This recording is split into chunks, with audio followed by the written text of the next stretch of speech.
Good evening, ladies and gentlemen. Welcome to the East Midlands Centre of the Royal Meteorological Society. My name is Michael Stephen. I'm chairman of the East Midlands Centre. The Society's mission is to strengthen the science of weather and climate and to raise public awareness of atmospheric science. The local centres, such as us in the East Midlands, exist to bring the Royal Meteorological Society to its members in the region and to broaden interest among the public at large. We also try, when appropriate, to promote local expertise in atmospheric science. I have a few housekeeping items to mention. We encourage you to ask questions of the speaker at the end of the presentation. The way to do this is to click on the Q&A button on your screen, which is at the bottom, should be in the bottom of the screen if you hold the mouse, move the mouse. And to type in your question. The questions are then collated and I'll read a selection out at the end. We also encourage you, if you wish, to engage further with the Royal Meteorological Society. You can sign up for an online general interest newsletter called Met Matters, which is entirely free, or for even deeper engagement, you can join the Society, but I'm afraid that's not free. For any further details on this, see the Royal Meteorological Society website. That's rmets.org. We don't even ask you to spell meteorological. It's now down to me to introduce tonight's speaker, who is Rohit Chakraborty. His PhD research was at the Grantham Institute at the University of Sheffield and involved air pollution monitoring, where he developed air quality models and techniques to improve how we communicate air pollution levels in cities. He's recently started working for Air Rated as an air quality scientist, and in this role, his focus is on indoor air quality and solutions to decrease air pollution exposure. So I'm delighted to introduce Mr. Chakraborty and open the floor to him. Thank you very much. Thank you. Shall I share my screen? Yeah, I'm trying to. Yes.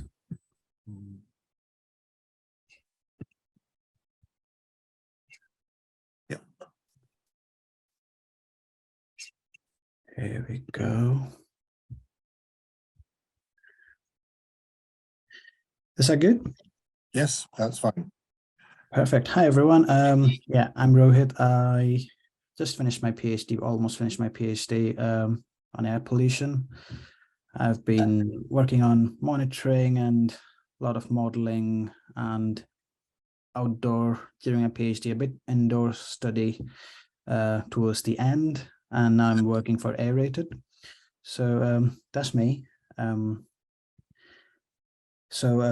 This presentation would be basically a summary of all last 4 years of whatever I've learned and what I'm working on currently.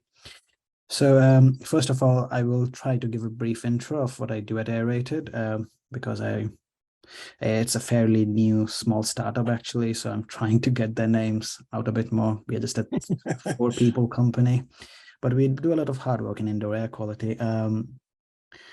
Secondly, I will talk a bit on history of air pollution, what we used to see. A lot of people know this used to be much grimy and air pollution. You could have actually seen and tasted air pollution back in the days. Now it's much nicer, to be fair, and it's better, but the nature of air pollution has changed and it's much smaller. We can't see these things, and which means it creates even a larger problem than it was before.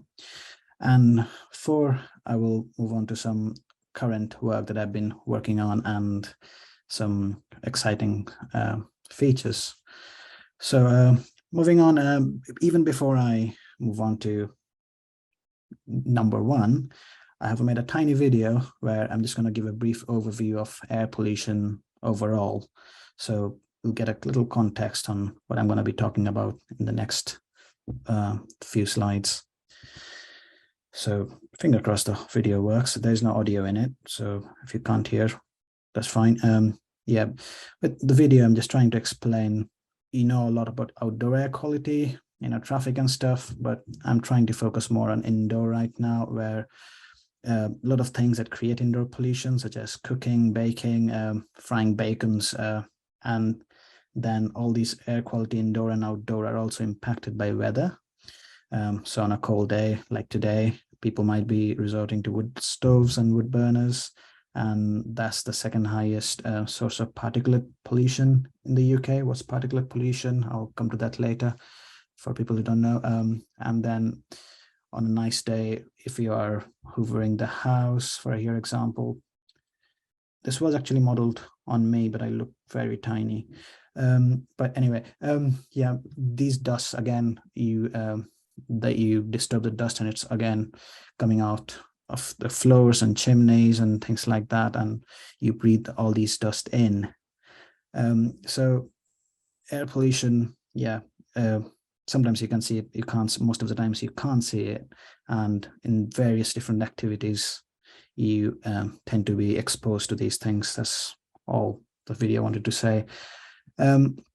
Moving on, my first topic is air-rated and air score. So currently with air-rated, we are a small 4-people company. We try to monitor air quality in different settings: schools, universities, offices, any residential buildings, from any stage of the building, if it's even like construction has begun to if it's already there, people are living in it, that's fine. We try to monitor indoor air quality. We give them a little plaque at the end saying what's the air quality like, and we actually work with them throughout the monitoring period to understand what's affecting their indoor environment, and we help them actually reduce air quality by cutting the source and not just using air purifiers. We try to be as much sustainable and energy saving possible. So doing that, how could we reduce or mitigate air pollutions inside? So we use a lot of these little tools. On the right side, you can see a lot of sensors. We deploy a lot of them. Not just sensors, we also use different kinds of modeling techniques, understand the ventilation, the temperature, humidity, CO2 levels. I'm not going to talk much on CO2, but it's one of the biggest factors right now in indoors since COVID. That's something, ventilation is that's why very important, things like that.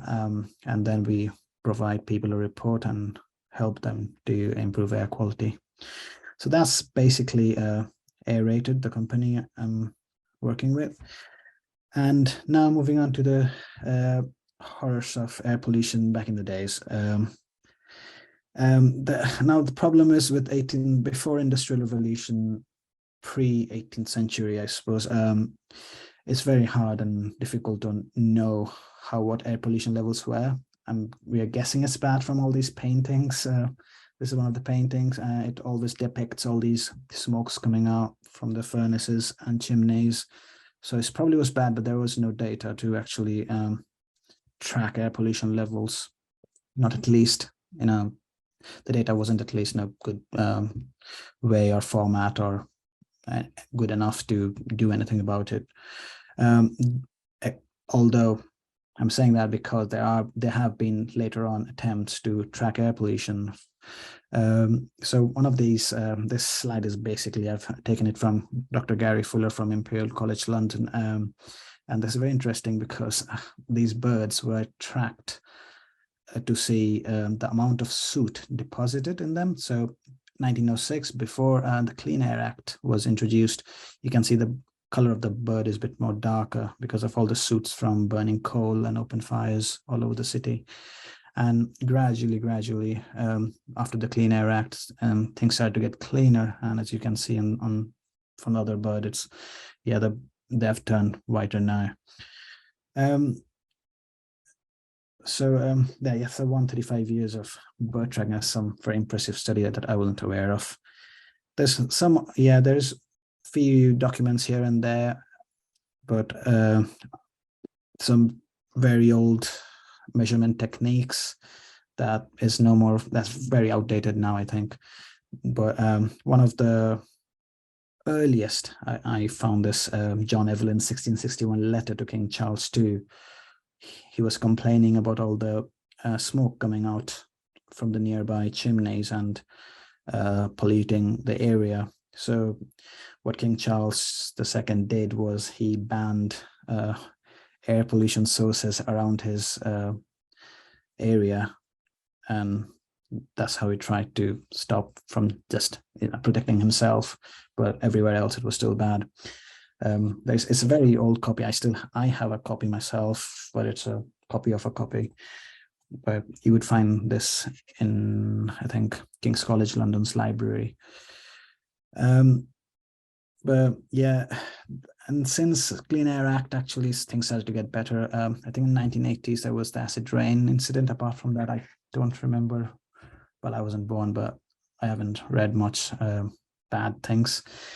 Of course, the 1950s Great Smog. It took a Great Smog disaster to actually people, take things seriously, which is very unfortunate. A lot of deaths, a lot of underreported numbers here, but the reality probably was much higher with death numbers. And this was still related with coal, and the sulfur from the coal used to be really bad, as you can see from the graph, and that resulted a lot of deaths due to respiratory problems.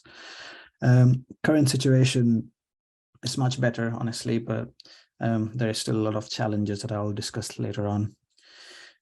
Moving on to the present time, I'm gonna give a quick overview on what air pollution is, or what the pollutants are right now, and what we are really concerned about. So I mentioned particulate matter at the beginning, that's PM. We often use the terms PM 2.5, PM 10, PM 1.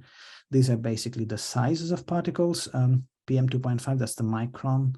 So anything 2.5 microns or smaller, that's PM 2.5. 10 microns, these are slightly bigger particles, and they're harmful, but they can be filtered out by our body. But anything from PM 2.5 to smaller particles, that's nanoparticles, ultrafine particles, they are really, really small. They're absolutely invisible to naked eye. You can even see a chromosome that's in the bottom of the screen. I've never seen, I know, but if you probably can, but you can't see a PM 2.5. That's how small it is.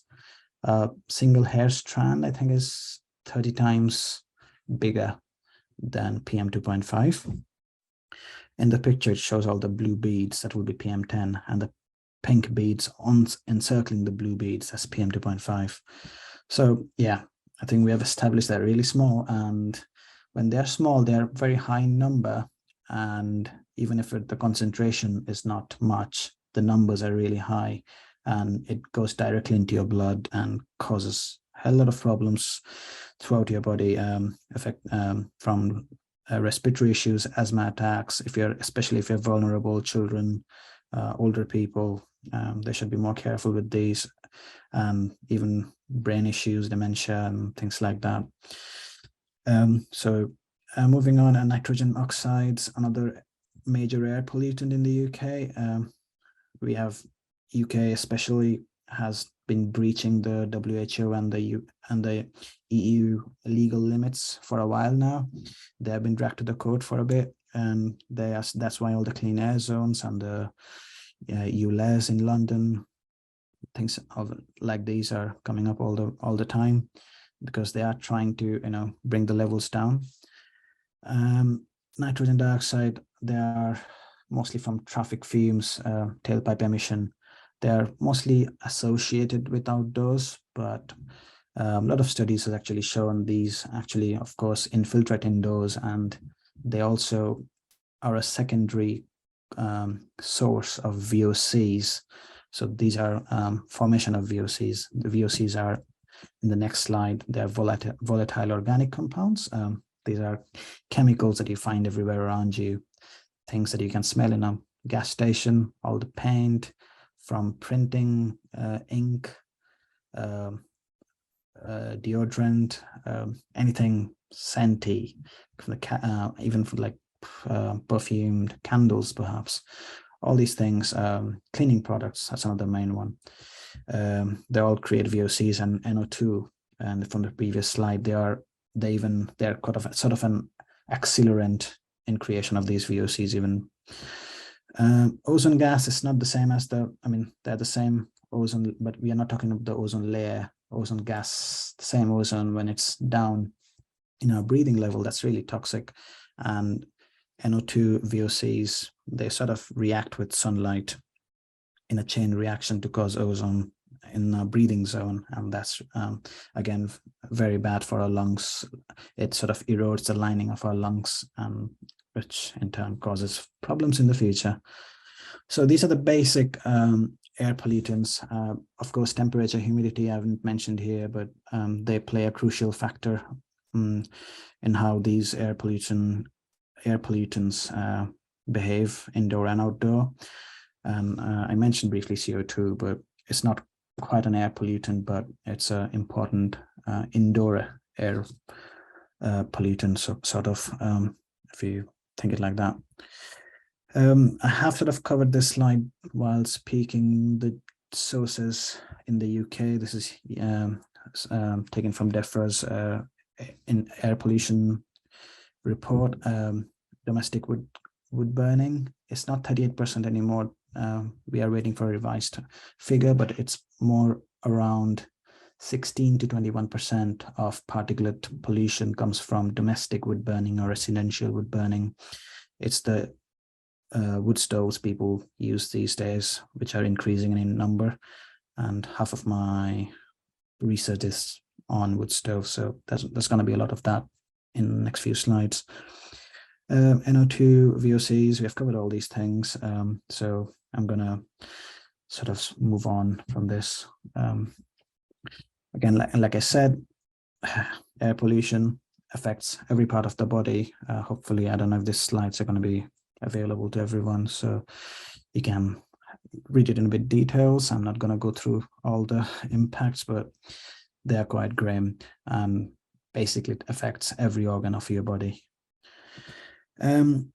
So currently this sort of now we are venturing sort of sliding in towards my PhD, which started in 2018, and I was looking into air pollution in the UK, mostly in cities but outdoors. And my supervisor basically said, you can just use sensors from China and use China's Beijing. They have a lot of sensors, and use their data to do some modeling stuff. But I sort of said, okay, I don't like the idea, so I'm gonna build sensors with people here. Original sensors, the big SEM boxes you can see on the right side, they cost £100,000. But we designed some sensors on the right, and on the left bottom corner you can see EnviroPlus. That's our sensor I've made with a local Sheffield company called Pimoroni, a lovely bunch of people. So we developed this sensor, cost £30, and we could monitor a lot of things in £30-ish. And we put on a drain pipe, as you can see on the top, and we just put up everywhere in Sheffield. I'm going to go into details there.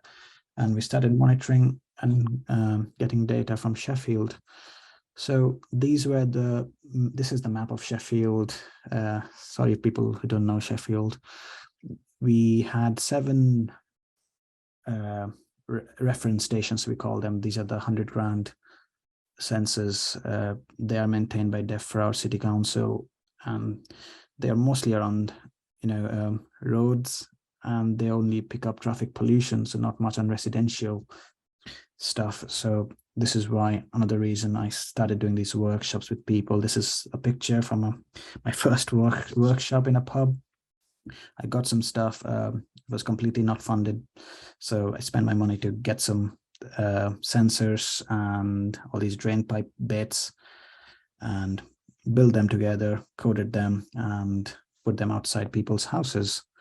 Very cheap to do. We're still doing these things, and I think we put about 200 plus, that's right, 200 plus sensors in Sheffield. That was almost more than in anywhere in the UK. Now I think London has deployed too many sensors with Breathe London network, I think that's what they're called. But back in the day, that was a big network we created. We still have all these, most of the sensors running for the last 4 or 5 years and have got a lot of data. With low-cost sensors, there was a problem initially at my PhD. In my first and second year, I tackled this. It was the challenge of the data quality. So low-cost sensors are known to be sometimes not very reliable. But there is an argument, of course, on the reliability versus how consistently the data is there. With these expensive sensors, actually, half of the time there's power failure, and there's not always recording data, and conveniently not recording data sometimes. I've found that in, I won't name, but some specific councils I've seen this, and which was a bit of worry for me. I don't know why, but these low-cost sensors turned out to be a good substitute when there are no data, and with some calibration and data checks and quality control, they actually did really well when we compared with reference sensors in a long time. And yeah, this is again a figure from first, second year. We have had way more data since and have been consistently doing all this research around low-cost sensors. There's plenty of papers around this as well. As you can see on the right side diagram, there is one of my low-cost sensors co-located with Sheffield City Council station there. Shout out to Sheffield City Council. They've been really helpful and nice to me, and they've helped us a lot on these things. With the data, then I finally did what I was supposed to do in my PhD, demodeling. So basically, if you have 100 sensors, 200 sensors, still there are a lot of gaps in the city. So you have to spatio-temporally predict air quality in time and space, basically, to see what the air quality is like where there are no sensors. And that's basically what my PhD was. And then with the data, what else we could do? For example, all the modeling stuff that sort of supported the clean air zones in Sheffield. This is the work not done by me, but sort of supported by me. But I think a brilliant piece of work that I wanted to include. Well, yeah, this shows the power of sort of monitoring, and when you have a lot of data, things that you can do to reduce air pollution outdoors. I did a study in 2018, 2019, where I monitored 45 families in their homes and the children during school run to understand how much the children were exposed to air pollution. And it had a good sort of media coverage, and the sort of takeaway was as they were breathing a cigarette a day, and I think a packet of cigarette a week. That was the findings, and pretty high air pollution levels, even where we thought there won't be any, such as walking around a park or something. It turns out even if the trees are not properly planted, it sort of traps air pollution and creates problems. So again, it sort of points towards a source of air pollution, traffic. But then a lot of indoor, the first 2.5 years of my PhD was a lot of outdoors, and we thought, okay, well, I thought, why should we ignore indoors? Turns out 80 to 90% of our life we just spend indoors. So of course, we should actually focus more on indoor air pollution. This is where sort of I transition more towards indoors, and like here it says, in average, we have a lot of better productivity and stuff if we have a better CO2 level and lower air pollution inside, and a lot of health benefits attached to it.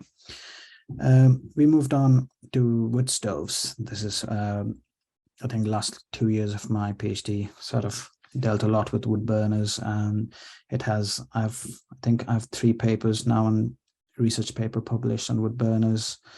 A lot to do with real world emission from wood stove. The problem with the eco stoves people generally have, they don't know this, but they're lab-based tests associated with these stoves, and they pass these lab tests, and they would then say, okay, these stoves are certified and it does not create that much pollution. But what I often call it as a stove gate, like, the Volkswagen, all these tests does not quite reflect how people actually use the wood burners. Most people, for example, you need to have proper moisture control on the wood. They don't have a moisture meter. You need to know how much moisture you have in the wood and how slowly or how quickly you should open the door, how long the door should be opened, and what you are burning. People have been burning a lot of random things, from locally sourced wet wood to using egg boxes, plastics, and newspapers, and a lot of other very toxic things as kindles.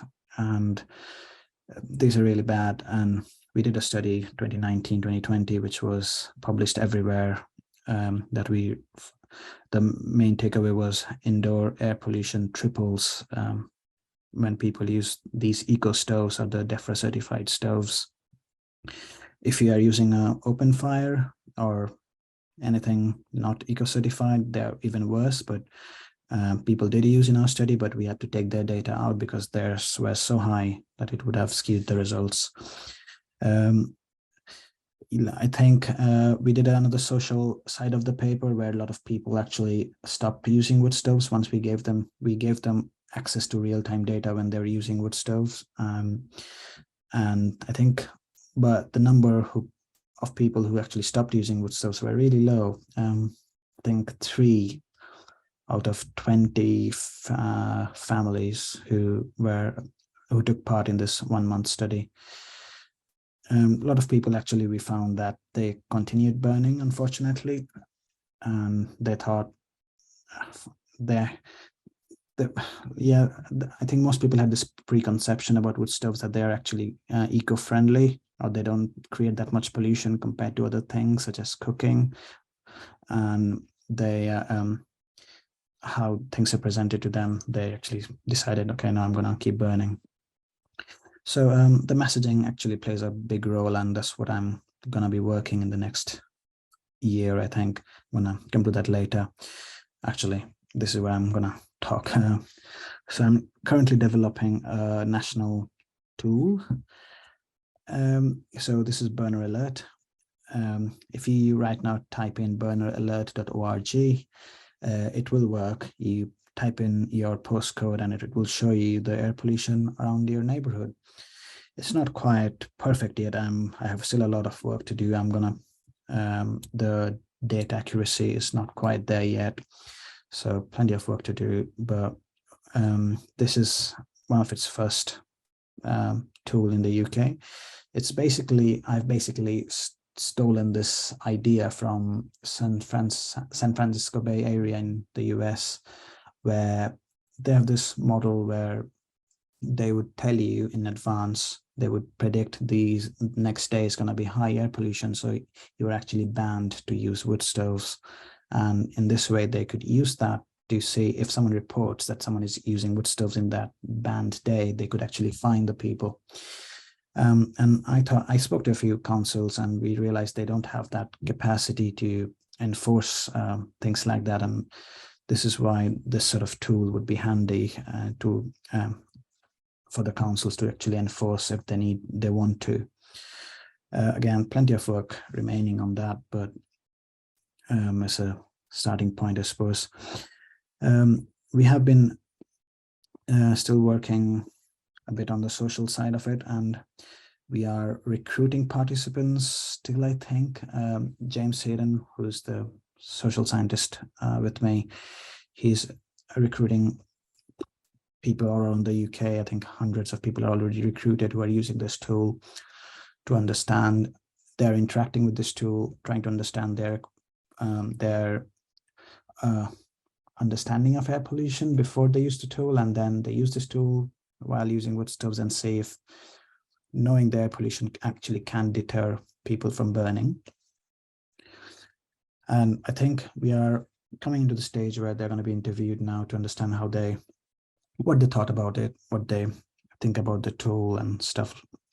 So again, yeah, it's only the beginning and it's still a bit of work remaining. on this to actually be publicly released. It is there online, but sorry. The tool is still there online, but yeah, it is still not quite there yet.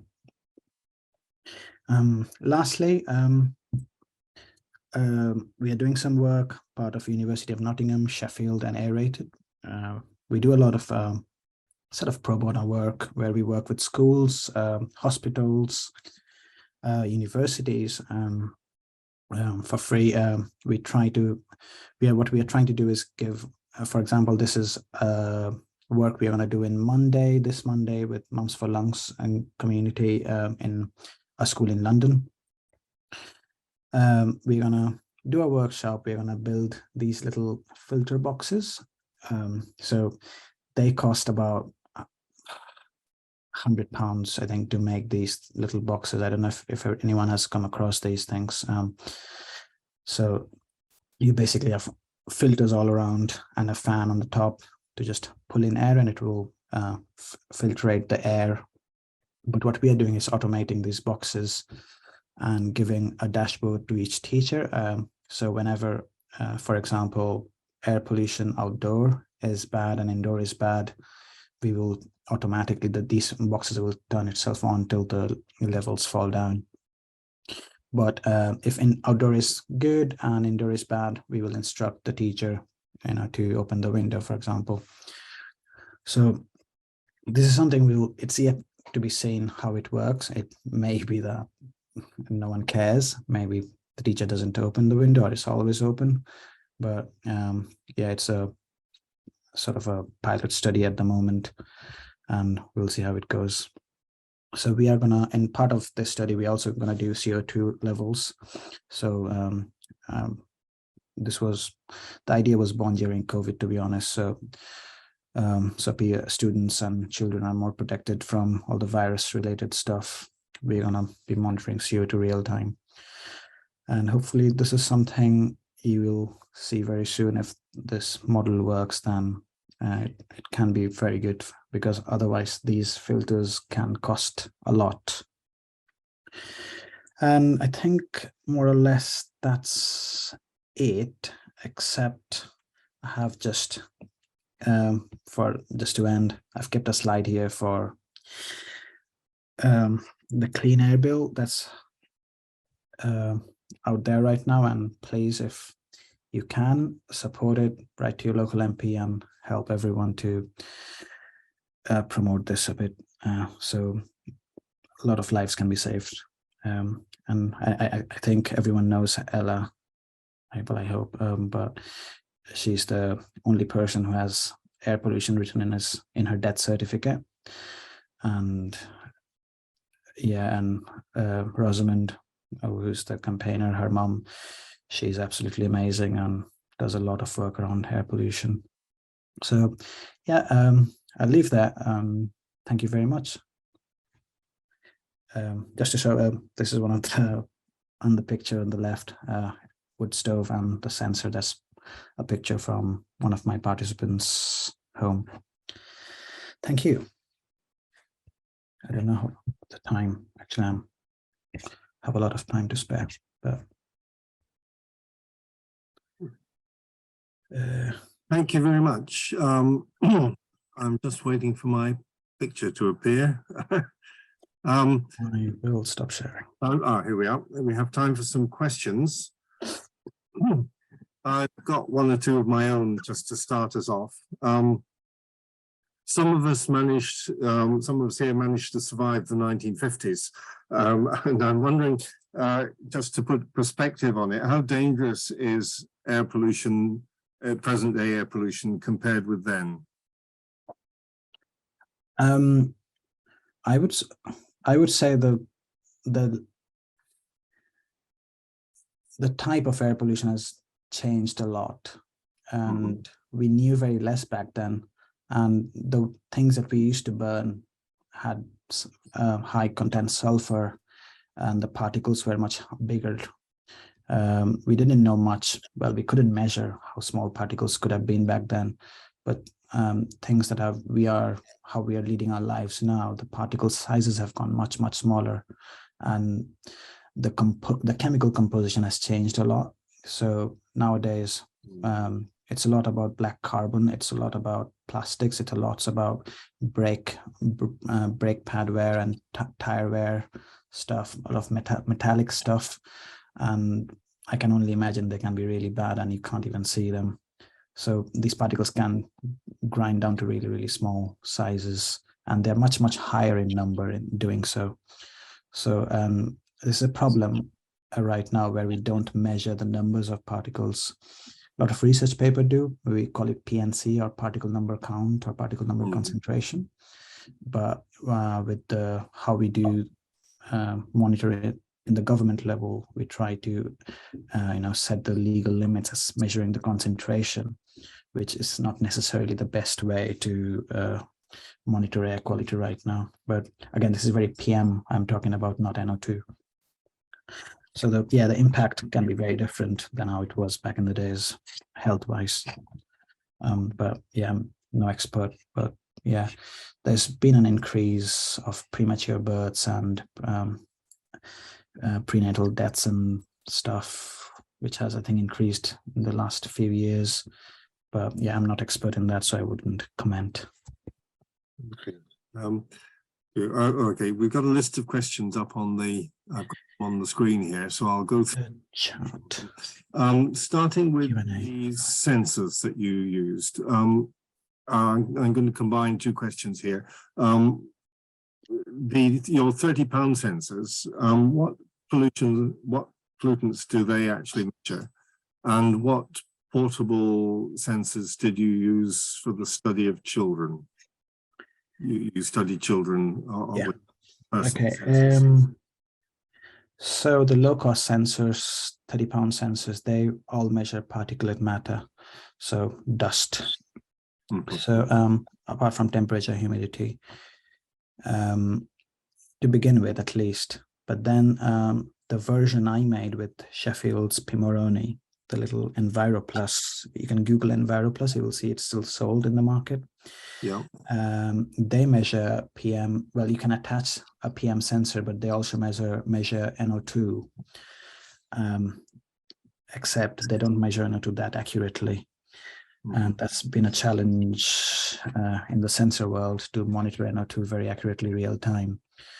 But they did measure, and we calibrated them, and at least it gave us a very good trend of increase and decrease at least, but maybe not very accurate with the levels. The next question of yours was about the children. What did you use for them? For the school run study, we used Plume Labs flow sensor. So these are little, I think there was a few pictures of that at the beginning. They're little mobile sensors. You could strap it to your bag and you can carry it around. They measure PM, NO2, both, and temperature, humidity. So they were pretty good, but they had their own issues. But since we were University of Sheffield, we're a partner with this startup, Plume Labs in France. We worked with them, we calibrated these sensors. I would say these sensors have issues if you're not calibrating, and they have actually stopped making them now. But the sensors we used, we actually worked with them to calibrate them, so they produced some comparable data. I mean, the problem with portable sensors is you've got to rely on the children to be carrying them all the time. The quality of the sensor is so yeah, how they're used.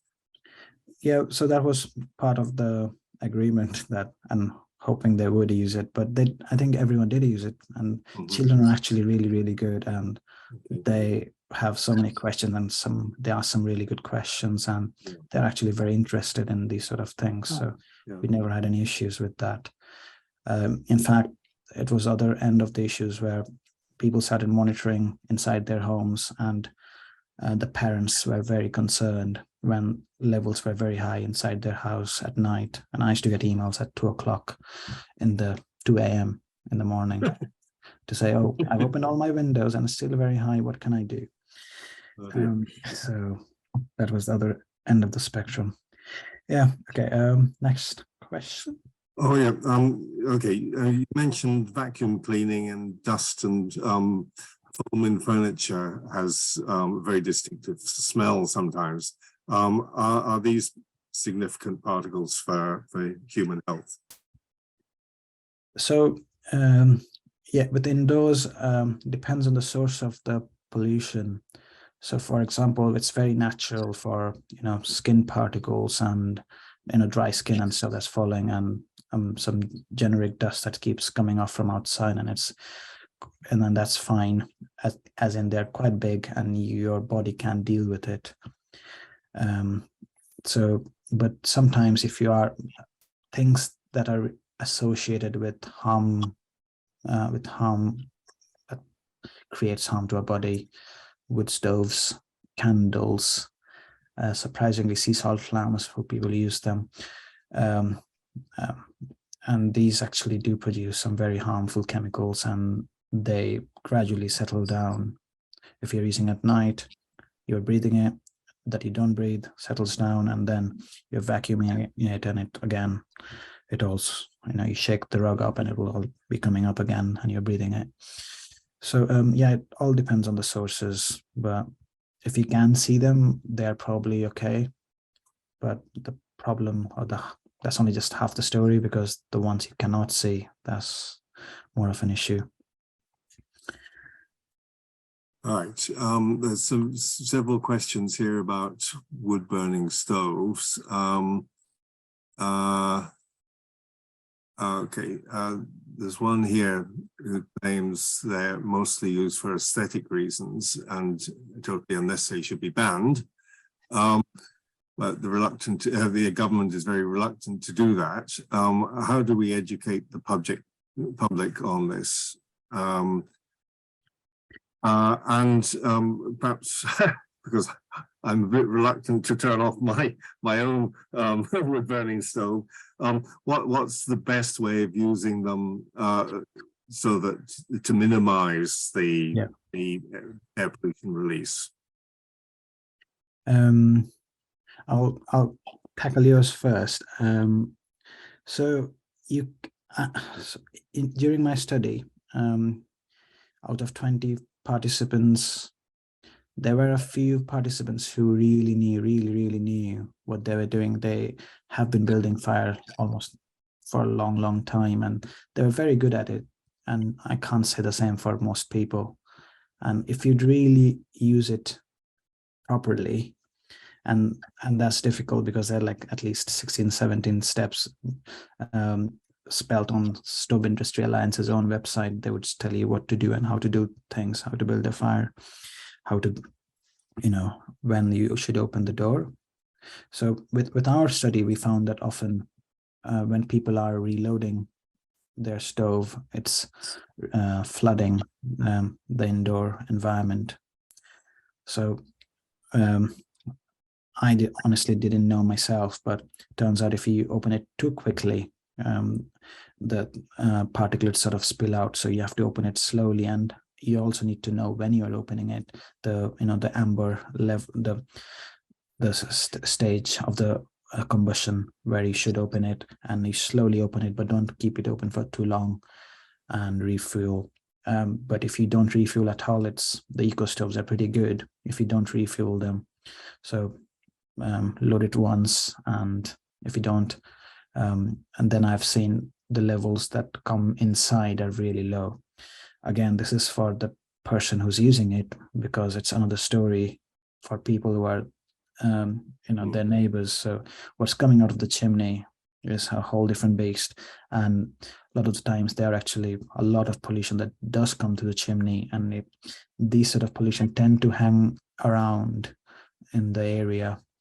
And like I said, all these big monitors, they're not there to even pick these data. So what government reports right now, 21% of PM is from wood stoves in theory, but in reality, it could be much higher. So always be careful on what happens outside, because you may be doing very well for yourself, but maybe not for the neighbors. So that's something. Okay, and next is was it the banning you said, and the yes. well, there's several questions really asking about policy, Yeah. what government policy ought to be, or how we communicate the awareness of the issues. Yeah, and that's the most difficult thing to do. There's a lot of campaigning for wood stoves, and it's painted as a cozy thing to have, and I can understand it does feel nice and cozy, but again, because of the invisible nature of air pollution, we often tend to ignore that. And one problem is especially with the cost of living crisis, sales of wood stoves has also very much increased. I think 40 to 60% increase of sales in the last 2 years, and resulting a 135% increase of PM from just residential wood stove. So the emissions have increased a lot as well because of this. But the messaging, this is the issue, because as it's painted everywhere, it's nice and cozy to have, and this preconception in people, they don't like to be told that your wood burner is killing you. We have tried a lot of, in social science, nudge theory, where we say, okay, people who hasn't used a wood stove or has stopped using the wood stove, their health has improved. So if you can frame a message a bit more positive way, people tend to listen, but still not good enough to make a big change. And if you ask my personal opinion, I always say, I was literally on BBC Look North today. If people get BBC Look North, there was a piece. The second story was on wood stoves today, where I was talking about banning wood burners in urban areas. People who have a choice. Most people, there's only 8% homes in the UK that uses the wood stove, and most of them just uses it as a alternative. They do have a choice of using central heating, but maybe to save money, to be it as a cozy lifestyle. So it's not really required in urban areas, and there is a requirement of change in law. So the councils should have a way to enforce wood stove ban, especially on a bad day where air pollution is already very high. And this is often seen in winter when people are also lighting their wood stoves, and there's already a smog in the city, just making things worse, really, where it sort of acts as a lid, and it doesn't really let the air pollution escape and dissipate through the air. There is a requirement of change of laws, really. I know the ministers have been talking recently about banning wood stoves finally, but not really sure if that's going to happen anytime soon. So I'm going to keep working on burner alert, and hopefully some council will adopt that, and we'll see some changes there. Yes, it does. Well, yes. Right. Okay, this is from Dave Admin. You used Barclay Earth's cigarette equivalent, yes, of 22 micrograms per cubic meter of PM 2.5 as having the same health outcomes as smoking one cigarette. He lives in Northampton, where breathing the air has the same health outcomes as smoking 189 cigarettes per year. What's your opinion of this from a public health communication perspective? That's half a cigarette a day. That doesn't sound to me. Yeah, you're right with that's what we used. So with the messaging, because BBC was doing BBC Science, I think, what was it called? They were doing a piece on this, and the BBC Breakfast took on that, and it was a very good piece where many ministers had to give their own views on that, and using a catchy figure like this, cigarettes, people tend to associate tobacco as bad and cigarettes as bad. So it was a good comparison back then. Then we stopped doing it because there was not too much of a scientific evidence to back the claim to equate the health impacts. But recently, again, and last year, actually, there was another paper which actually does say how much of health impact from particulate pollution is, and they can be equivalent to cigarette smoked. The numbers are probably slightly different, but it's not much of a difference, and they can be equated, really. So I might actually, again, start doing this because it's always catchy. I was trying to do that, actually, and I found a picture in the internet where in 1900s in America, where they were actually, the tobacco industry was promoting cigarettes. Sorry. And the tobacco industry was saying these cigarettes were, sorry, I need water.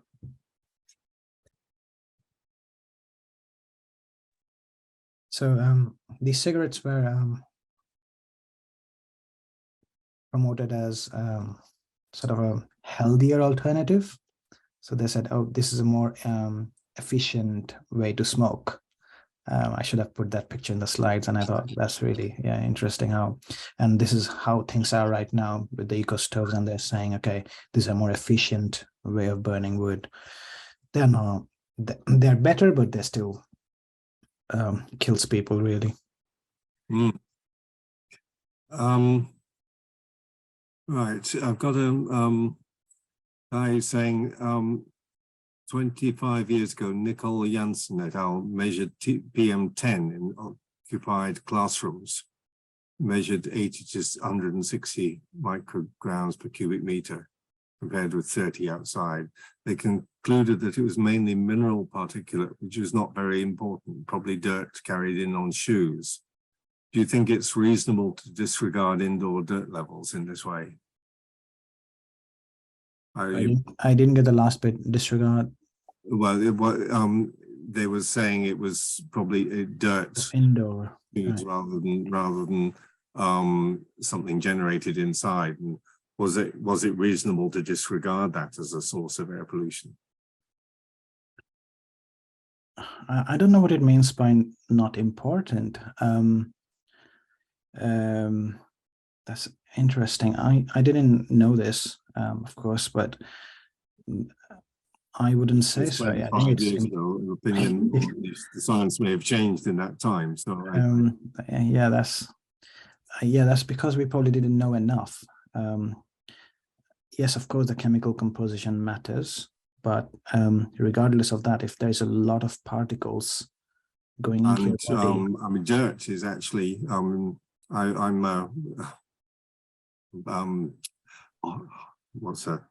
in my retirement, I do pottery, and you have to be very careful of silicon dust, because that is extremely dangerous, and it's accumulative. So it sounds to me like rather similar. Exactly the same. Yeah, it goes to your blood, it accumulates, it blocks your arteries, and then it impacts the blood flow. I'm no expert, but yeah, it's very few cases where maybe it's less harmful, but most cases I think it's really bad. The more the particles, it gets bad, and doesn't really matter what it is. Or so yeah, it's definitely important. And I've got another technical question on the Environ Plus sensors. Did you find any issue? This is obviously from someone who's using them. Did you find any issue with moisture, water being detected as a particulate? Yes. So with the all these low-cost sensors, the PM sensors, the particulate matter sensors, they have a problem in high humidity. They overestimate the level of pollution. It wasn't too much of an issue indoors in dry areas, but outdoors is definitely more of an issue when the humidity is above 80 or 90%. Above 90%, it starts becoming an issue where the particles stick to water molecules, and it gets more counted that way. These are all laser-based sensors, and how they reflect it gets impacted with the water molecules. Yeah. So yeah, absolutely right. I've found that's one of my main challenges that I found, and this is where data correction comes very handy, where we know how the sensor looks like compared to a reference sensor, and then we correct the data based on the humidity levels using some machine learning algorithms we used. Yeah, that's a lot in my thesis, but I haven't quite included here. Right. I'm just Some in the chat as well. sorry. Yes, there is 2 chat lines here because there's a line that some people have put their questions in the chat line. So I'm trying to look at both. And we're not going to get through all the questions. It's as I say, I'm trying to get a representative sample here.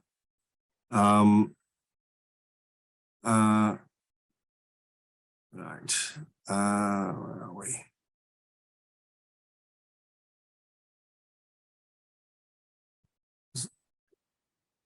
Oh,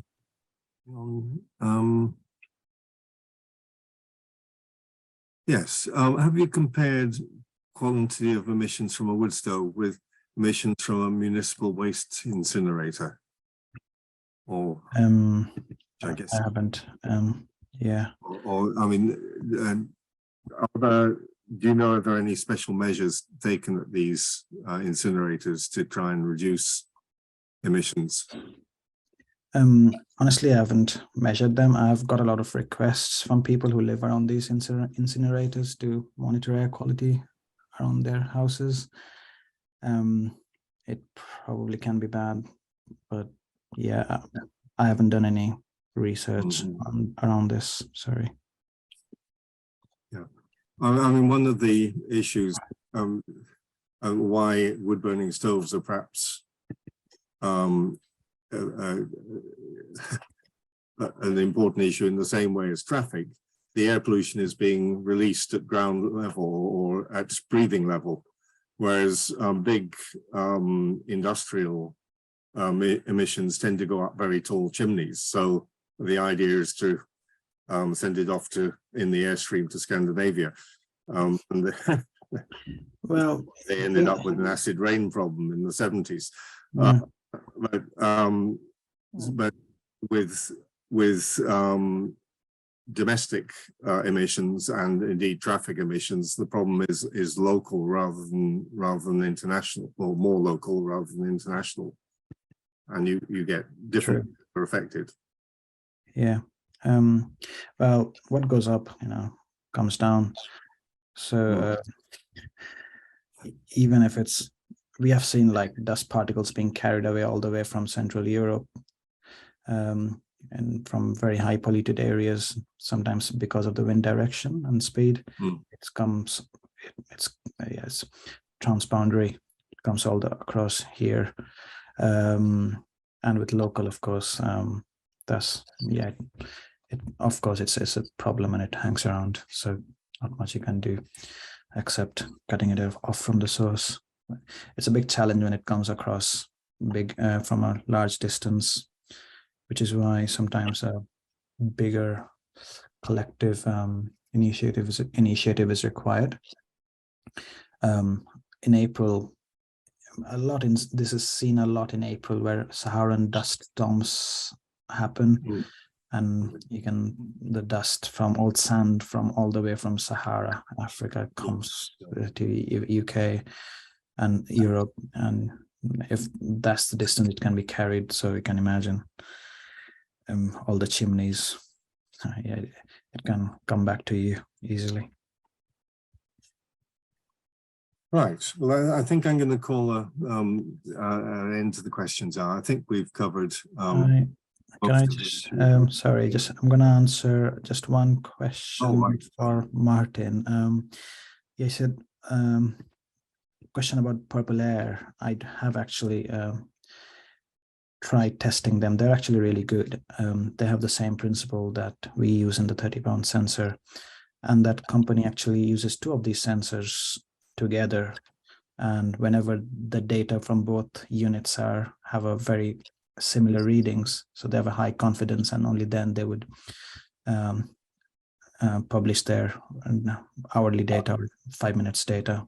So they have a good, very good quality control, and I've seen them doing really well. Definitely good to understand air quality around you. So yeah, that's all. Okay. Sorry. Thank you very much.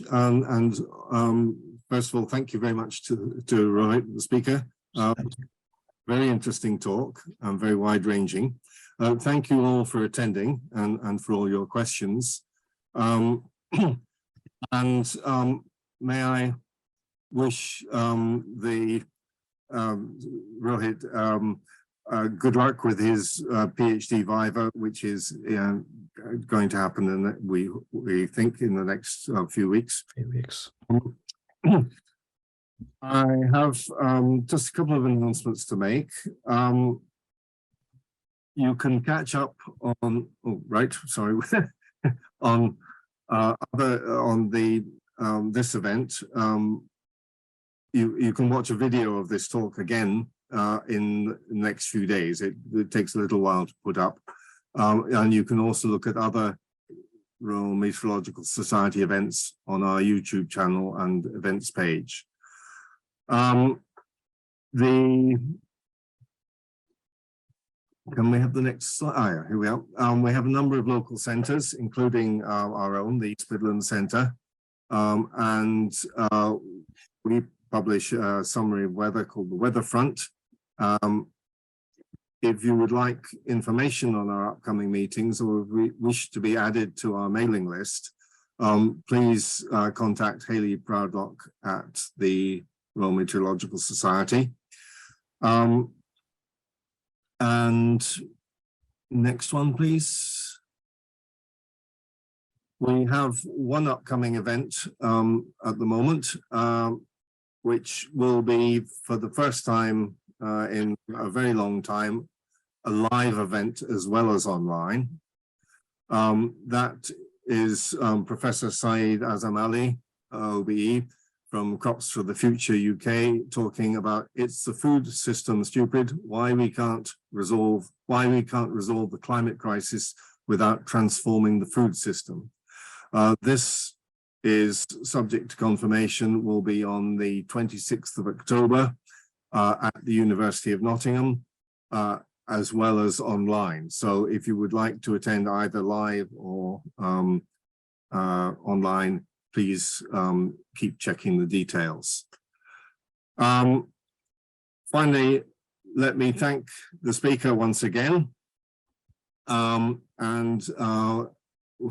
This is where, if we were live, we would give you rapturous applause. Unfortunately, you won't be able to hear it.